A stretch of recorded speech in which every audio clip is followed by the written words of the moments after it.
Innal hamdalillah nahmaduhu wa nasta'inu wa nastaghfiruh wa na'udzu billahi min shururi anfusina wa min sayyiati a'malina may yahdihillahu fala mudilla lahu wa may yudlil fala hadiyalah.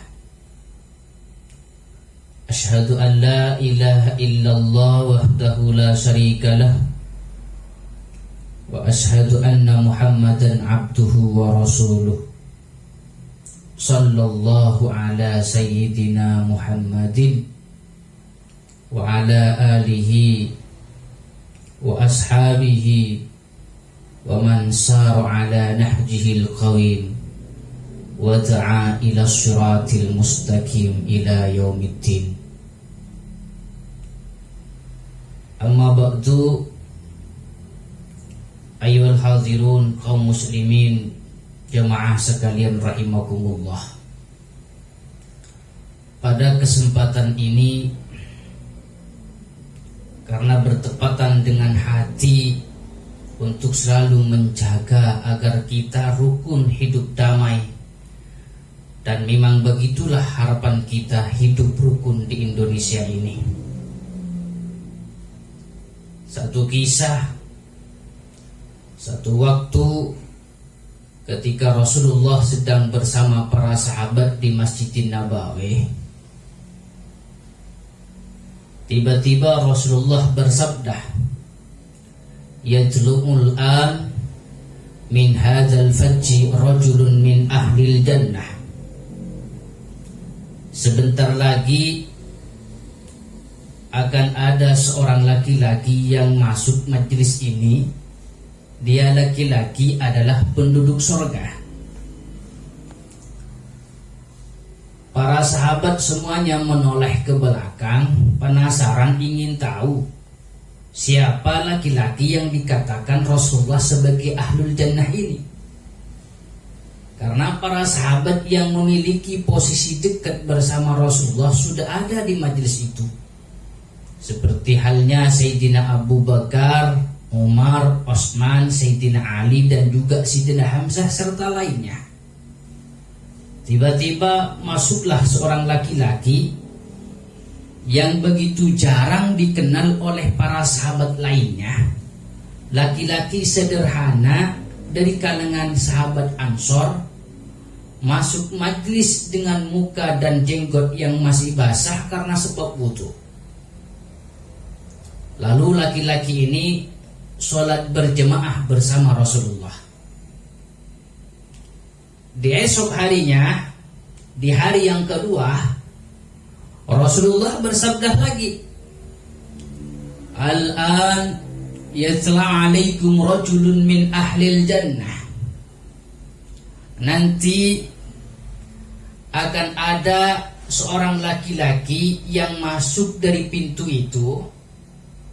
Dia laki-laki adalah penghuni surga. Maka kemudian sahabat kembali penasaran lagi, siapa lagi seorang laki-laki yang dikatakan Rasulullah sebagai ahlul jannah ini. Para sahabat semuanya menoleh, melirik matanya tertuju kepada pintu itu, ingin tahu siapa lagi laki-laki ahlul jannah ini. Maka masuklah laki-laki. Dia adalah laki-laki yang dikatakan Rasulullah kemarin, yaitu sahabat dari kalangan Ansor yang sederhana, yang jarang dikenal oleh para sahabat lainnya. Di hari yang ketiga, Rasulullah berkata lagi, "Yatlu'ul an alaikum rajulun min ahlil jannah." akan masuk seorang laki-laki melewati kalian semua. Dia laki-laki adalah penduduk ahlil jannah. Maka jemaah sekalian rahimakumullah, yang masuk adalah dia lagi. Fulan bin Fulan, sahabat yang sederhana yang jarang dikenal oleh para sahabatnya. Sahabat yang dikatakan oleh Rasulullah di hari yang pertama, kedua, dan ketiga ini.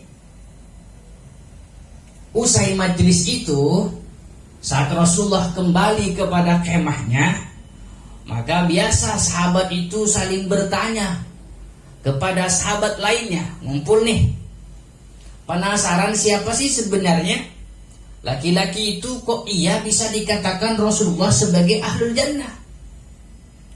Maka untuk menjawab penasaran para sahabat itu, kemudian para sahabat itu mendelegasikan salah satu sahabat yang bernama Abdullah bin Amr al-As.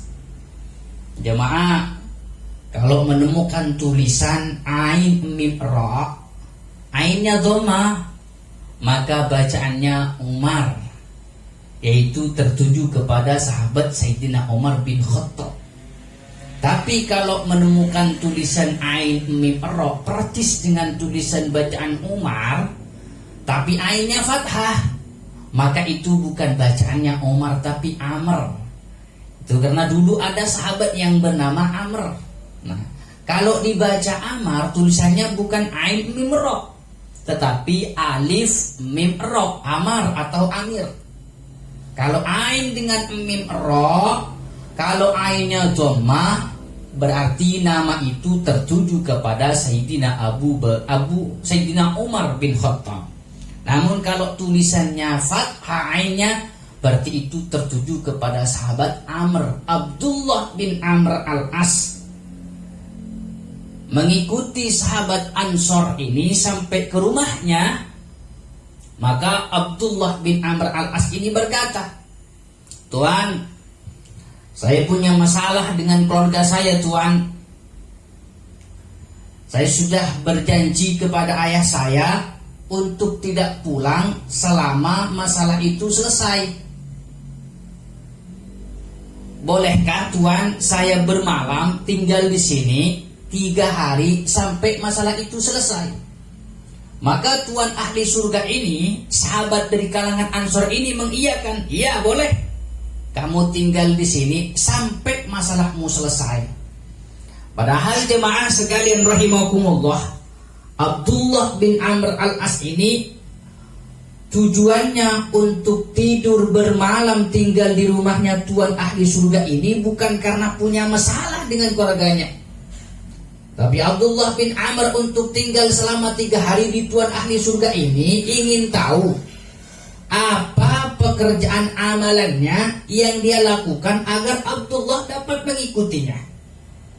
Zikir apa yang setiap harinya lantunkan agar Abdullah dapat mencontohkan. Tetapi jemaah sekalian rahimakumullah, selama 3 hari 3 malam Abdullah bin Amr ini tidak menemukan amalan-amalan yang spesial yang dia lakukan. Amalannya biasa-biasa saja, persis dengan sahabat-sahabat lainnya. Siangnya berniaga, berbisnis, dagang, kerja. Malamnya tidur, makan, dan seterusnya. Tidak ada tahajud di malam hari, tidak ada puasa di pagi harinya. Biasa-biasa saja, tidak ada amalan-amalan yang istimewa. Tidak ada jauh bedanya dengan sahabat-sahabat lainnya. Maka Abdullah bin Amr ini selama 3 hari 3 malam tidak menemukan amalan-amalan yang spesial jemaah. Maka di hari yang ketiga, hari terakhirnya, Abdullah bin Amr berpamitan kepada Tuan ahli surga ini. "Tuan, sebenarnya saya tidak punya masalah dengan keluarga saya, Tuan. Apalagi dengan ayah saya. Lalu saya begini mau tinggal di rumah Tuan selama 3 hari karena saya penasaran kepada Tuan." "Kenapa?" "Bagaimana saya tidak penasaran, Tuan? wong tuan itu dikatakan Rasulullah yatlu alaikum rajulun min ahlil jannah, bahwa tuan ini dikatakan Rasulullah sebagai ahlul surga, penduduk surga. Dan Tuhan dikatakan Rasulullah bukan cuma 1 kali, 3 kali berturut-turut selama 3 hari. Maka dari situ kami penasaran kepada Tuhan, ikut Tuhan untuk tinggal di rumah Tuhan agar kami tahu apa yang dilakukan oleh Tuhan sehingga Tuhan dikatakan sebagai ahlul jannah oleh Rasul.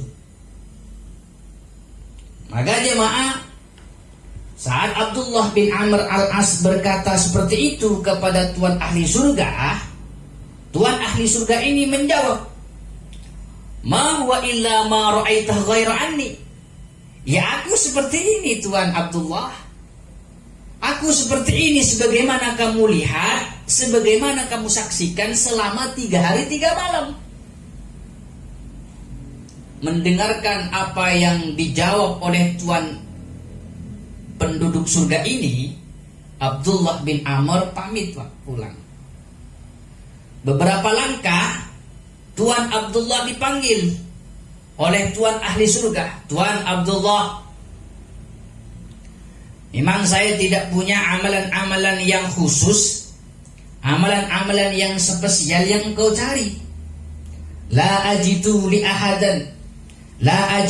ahadin minal muslimina fi nafsi wisan. Walaupun saya tidak punya amalan yang istimewa Tuhan, akan tetapi saya tidak pernah menyakiti hati saudara-saudara muslim saya. Saya tidak pernah benci akan tetangga saya. Saya tidak pernah dendam kepada saudara-saudara saya. Bahkan ketika saya berselisih dengan mereka, teman-teman kita, sahabat-sahabat kita, tetangga-tetangga kita, saya selalu memaafkan pasca saya mau tidur. Masalah itu tak pernah saya bawa tidur, selalu saya maafkan. Wala ahsudu ahadan ala khairi a'tahu Allah ta'ala iya. Dan saya tidak pernah iri dengan kenikmatan dan kelebihan yang Allah berikan kepada saudara-saudara saya. Saya tidak pernah dengki akan harta, kelebihan, kenikmatan yang dimiliki oleh saudara-saudara saya. Mendengarkan hal itu, Abdullah bin Amr al-As berhenti sejenak, lalu berkata, "Hiya allati balagat bika."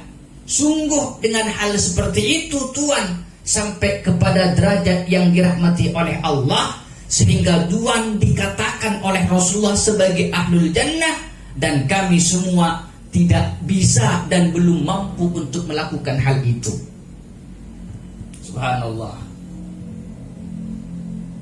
Jemaah sekalian rahimakumullah, hadis yang diceritakan oleh Imam Ahmad dan juga Imam Al-Baihaqi dari Sayyidina Anas bin Malik ini, kita dapati informasi yang sangat nyata bahwa untuk menjadi penghuni surga, maka di samping kita harus meningkatkan kualitas takwa ibadah kita kepada Allah, juga di sisi lain kita harus menjaga dan membersihkan hati kita dari noda-noda yang dapat mengotorinya.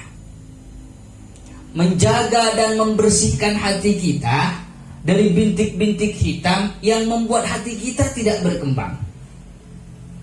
Menjaga hati kita dari bintik-bintik hitam yang selalu kita menanam rasa kebencian. Membersihkan hati kita dari bintik-bintik hitam yang selalu membuat kita iri dan dengki akan kenikmatan dan kelebihan yang dimiliki oleh orang. Maka jalan solusinya jemaah, agar kita tahu penyakit apa yang ada di dalam hati kita ini, bukalah jalur uhuwah Islamiyah, perbanyaklah silaturahmi, bergaullah kepada siapa saja agar kita tahu penyakit apa yang menjangkiti hati kita ini. Karena jemaah sekalian rahimakumullah, penyakit hati ini tidak bisa diketahui oleh diri kita sendiri. Yang tahu bahwa kita punya penyakit hati adalah orang lain. Orang yang ada di sekitar kita, teman-teman kita, tetangga kita. Tak Tak mungkin orang sombong mengakui bahwa dirinya sombong. Tak mungkin orang pelit bin kikir mengakui bahwa dirinya pelit dan kikir. Tak mungkin orang iri dan suka dengki mengakui bahwa dirinya pendengki. Yang tahu bahwa dia sombong, yang faham bahwa dia kikir dan pelit, yang ngerti bahwa dia suka iri dan dengki akan kelebihan yang dimiliki orang lain adalah orang-orang sekitar kita, teman-teman kita, tetangga kita. Maka bukalah jalur ukhuwah Islamiyah, silaturahmi dan bergaul kepada siapa saja, serta terimalah teguran-teguran daripada teman-teman kita, agar kita tahu penyakit apa yang menjangkiti hati kita ini. Kemudian yang kedua jemaah, kalau kita sudah tahu penyakit apa yang ada di dalam hati kita, karena kita tidak punya rumah sakit yang khusus untuk menangani hati kita ini, dan tak satu pun rumah sakit yang ada di dunia yang khusus untuk mengobati hati yang sedang kotor ini. Kalau liver ada dokter spesialisnya, jantung, paru-paru basah ada dokter spesialisnya, penyakit kulit dan semacamnya ada dokter spesialisnya. Tapi kalau penyakit hati, sombong, iri hati, dengki, kikir, tidak ada dokter spesialisnya.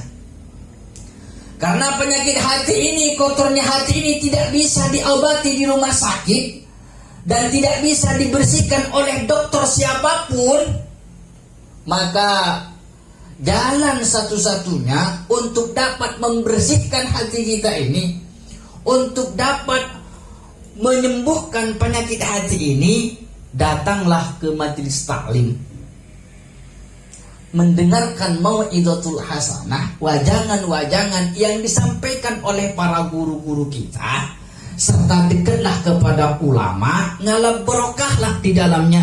Itulah obatnya. Kalau kita tidak memperbanyak bergaul, kita tidak tahu penyakit apa yang ada di dalam hati kita. Kalau kita tidak memperbanyak silaturahmi, kita tidak tahu penyakit apa seperti apa. Kalau kita tidak hadir ke majelis taklim, hadir ke majelis ilmu, kita pun juga tidak tahu seperti apa. Maka jemaah sekalian rahimakumullah, kalau kita tidak memperbanyak bergaul, kita tidak dapat mengetahui penyakit apa yang ada di dalam hati kita. Kalau kita tidak hadir ke majelis ilmu, kita pun juga tidak dapat mengobati hati kita ini. Padahal jemaah, kalau dibanding-bandingkan penyakit hati dengan penyakit jasmani, sangat jauh lebih berbahaya penyakit hati. Kalau penyakit jasmani, penyakit tubuh ini, anggota, hanya memiliki kerugian di dunia saja. Tapi kalau penyakit hati, memiliki kerugian dunia dan akhirat. Dalam arti sederhana begini, kalau orang ketemu penyakit katarak, punya penyakit katarak, diobati nggak sembuh-sembuh, ujung-ujungnya dia buta. Dia hanya punya kerugian di dunia, tidak bisa melihat saja. Dan nanti tidak ada tuntutan di akhirat.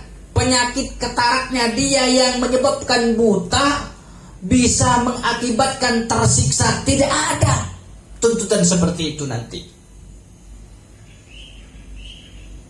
Ada seorang ketemu penyakit lumpuh, penyakit lumpuhnya diobati nggak sembuh-sembuh, ujung-ujungnya dia mati. Maka dia hanya memiliki kerugian di dunia saja, tidak bisa berjalan, dan tidak ada tuntutan nanti di akhirat. Fulan ini lumpuhnya menyebabkan masuk neraka, tersiksa. Tidak ada dalil seperti itu, Pak. Fulan bin Fulan tersiksa di api neraka, dia tidak selamat dari ancaman Allah gara-gara dia punya penyakit kulit, penyakit jantung, penyakit liver yang tak bisa disembuhkan di dunia, yang menyebabkan dia masuk neraka, tersiksa. Tidak ada dalil syar'i yang mengatakan seperti itu. Artinya tidak ada hubungan penyakit jasad ini, penyakit anggota jasmani ini dengan akhirat. Tidak ada, Pak.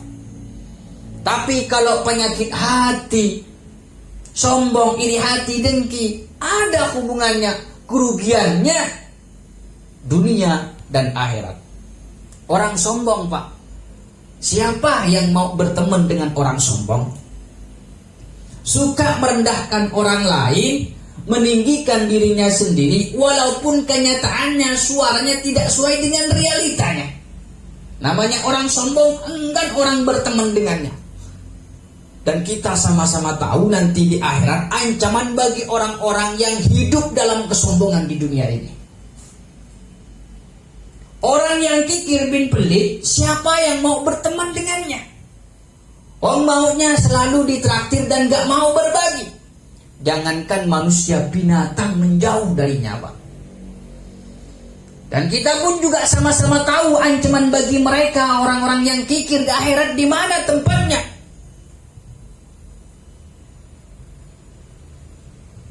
Siapa yang mau berteman dengan orang yang iri, suka dengki akan kenikmatan orang lain?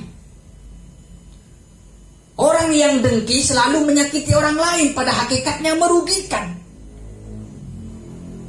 Orang yang iri terpenjara oleh perasaannya sendiri karena tak mau melihat orang lain berkembang, tak mau melihat kenikmatan orang lain melebihi daripadanya. Walaupun kenyataannya dirinya lebih mapan, walaupun kenyataannya dirinya lebih sukses, namun karena penyakit hati iri sudah melekat di dalam hati, dia selalu memikirkan akan harta orang lain.